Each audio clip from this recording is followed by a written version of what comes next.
Tucker Carlson recently went on a rant about people who can't accept the results of elections. That's obviously something that's gonna immediately make you think of the last couple of years of politics. No, he's talking about Democrats, or is he?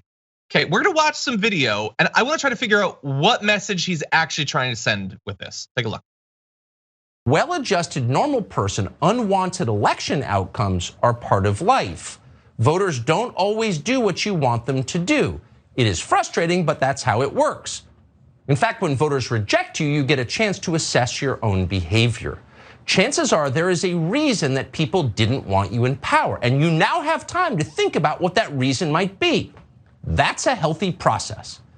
So when you lose, it is hardly proof that the system is broken.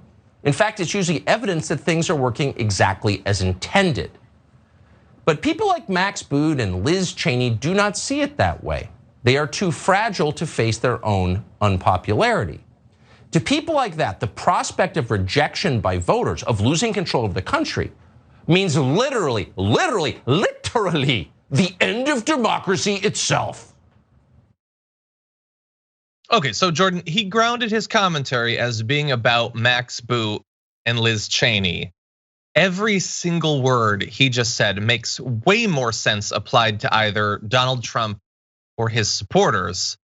Does he not get that, or is he secretly critiquing his own side? What do you think?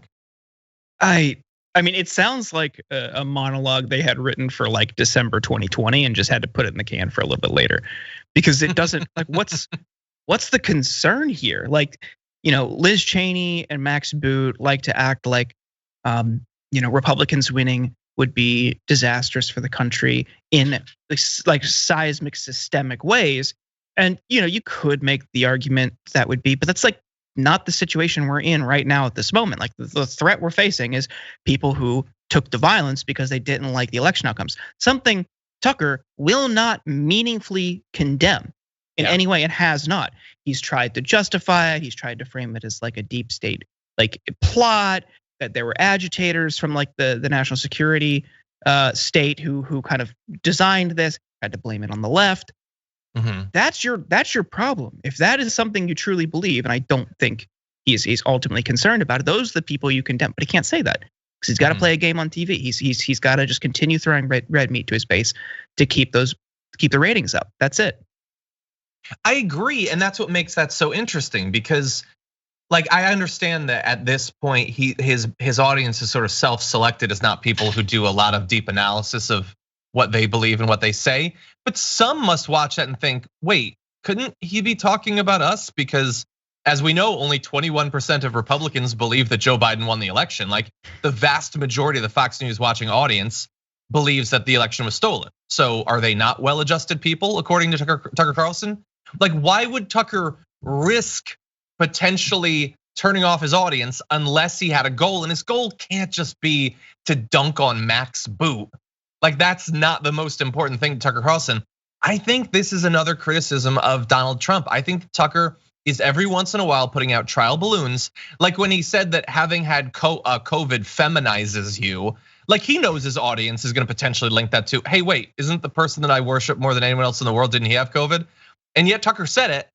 I think this is him trying to flex his non-muscles and see if maybe he's more important to this base than Trump is. I don't know, that's just my speculation.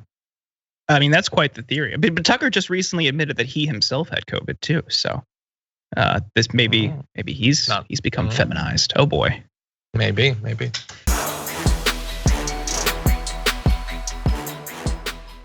For more political news breakdowns, interviews, stories of activism, and me trying my hardest to care about the occasional big celebrity news story, subscribe to our YouTube channel at youtube.com/The Damage Report. And you can ring the bell wherever it is so you don't miss anything.